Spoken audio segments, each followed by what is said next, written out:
युद्ध सिर्फ सीमाओं पर नहीं लड़े जाते।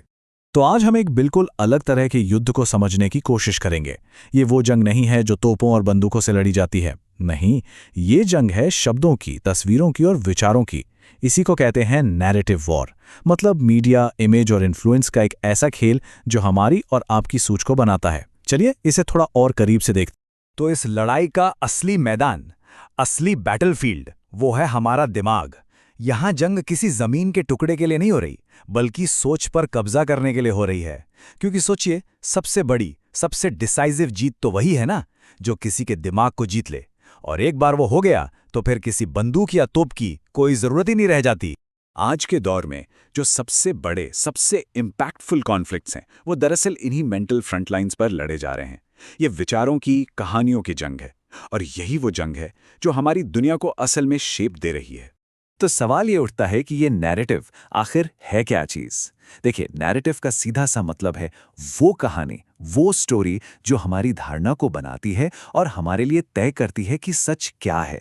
ये सिर्फ ये नहीं है कि क्या हुआ, ये इस बारे में है कि जो हुआ उसे समझा कैसे जाए। ये एक तरह का फ्रेमवर्क है, या कह लीजिए एक चश्मा है जिससे हम दुनिया को देखते हैं।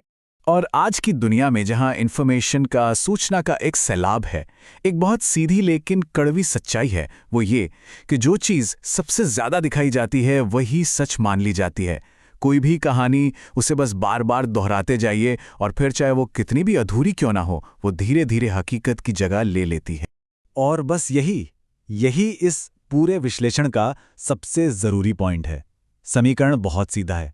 अगर कहानी पर कंट्रोल है तो परसेप्शन पर कंट्रोल है, और जिसके पास परसेप्शन को कंट्रोल करने की ताकत है, असल पावर उसी के हाथ में है। सीधी सी बात है, धारणा ही शक्ति है। तो सवाल यह है कि ये लड़ाई लड़ी कहाँ जा रही है? इसका बैटलफील्ड है हमारा ग्लोबल मीडिया लैंडस्केप।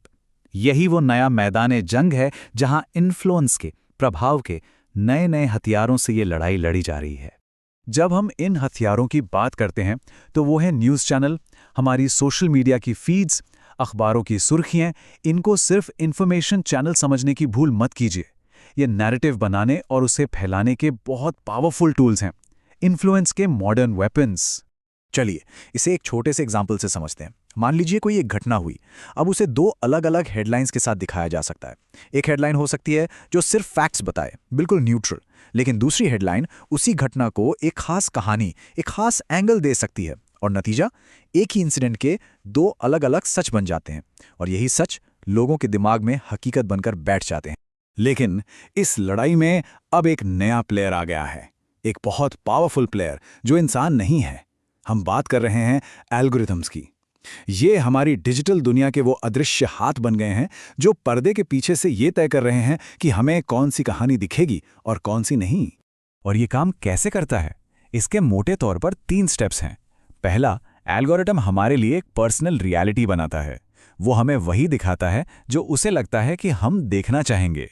दूसरा स्टेप, जो चीज़ हमें बार बार दिखाई जाती है वो हमारे लिए सच बन जाती है। और तीसरा, और शायद सबसे खतरनाक स्टेप, जो चीज़ एल्गोरिदम हमें नहीं दिखाता वो हमारे लिए एग्जिस्ट ही नहीं करती। वो एक तरह से हमारी दुनिया के नक्शे से ही गायब हो जाती है। अब ये जो नैरेटिव की जंग है, ये सिर्फ पर्सनल लेवल पर नहीं है, ये इंटरनेशनल लेवल पर देशों के बीच भी लड़ी जाती है। और इस ग्लोबल स्टेज पर किसी भी देश की इमेज, यानी उसकी छवि ही उसकी सबसे बड़ी ताकत बन जाती है। देखिए, आज के ज़माने में किसी देश की पावर सिर्फ उसकी इकोनॉमी या मिलिट्री से नहीं आंकी जाती, बल्कि इस बात से भी तय होती है कि पूरी दुनिया में उसकी इमेज कैसी है, लोग उसके बारे में क्या सोचते हैं। एक स्ट्रॉन्ग, पॉजिटिव इमेज एक बहुत बड़ी स्ट्रेटेजिक एसेट है। और इस लड़ाई में दांव पर बहुत कुछ लगा है। किसी देश की ग्लोबल परसेप्शन ही ये तय करती है कि दूसरे देश उस पर कितना ट्रस्ट करेंगे, उसके साथ ट्रेड कितना होगा, उसके साथ अलायंसेस कैसे बनेंगे, और दुनिया में उसका इन्फ्लुएंस कितना होगा। ये सब कुछ उस देश की कहानी पर, उसके नैरेटिव पर डिपेंड करता है। तो अब इस सारी बातचीत को भारत के कॉन्टेक्स्ट में रखकर देखते हैं। एक राइजिंग पावर के तौर पर भारत के लिए अपनी कहानी, अपना नैरेटिव कंट्रोल करना और भी ज्यादा जरूरी हो जाता है। भारत एक बहुत बड़ा देश है, तो जाहिर है इसकी कहानी भी बहुत बड़ी और कॉम्प्लेक्स है। लेकिन यहीं पे एक फंडामेंटल सवाल उठता है, ये कहानी लिख कौन रहा है? क्या भारत अपनी कहानी खुद लिख रहा है, या कोई और है जो अपनी कलम से इसकी कहानी को शेप दे रहा है। और यहीं पर सबसे बड़ा खतरा है। अगर आपकी कहानी आपके हाथ में नहीं है, तो आपकी इमेज, आपकी पावर और यहां तक कि आपका फ्यूचर, ये सब दूसरे लोग डिफाइन कर सकते हैं।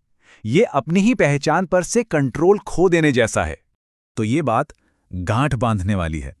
आने वाले वक्त में दुनिया की जो सबसे बड़ी जंग होगी, वो शायद सच के लिए नहीं होगी, बल्कि इस बात के लिए होगी कि कहानी किसकी चलेगी। क्योंकि आखिर में बात वहीं आकर रुकती है। जिसके हाथ में कहानी है, शक्ति उसी के हाथ में है।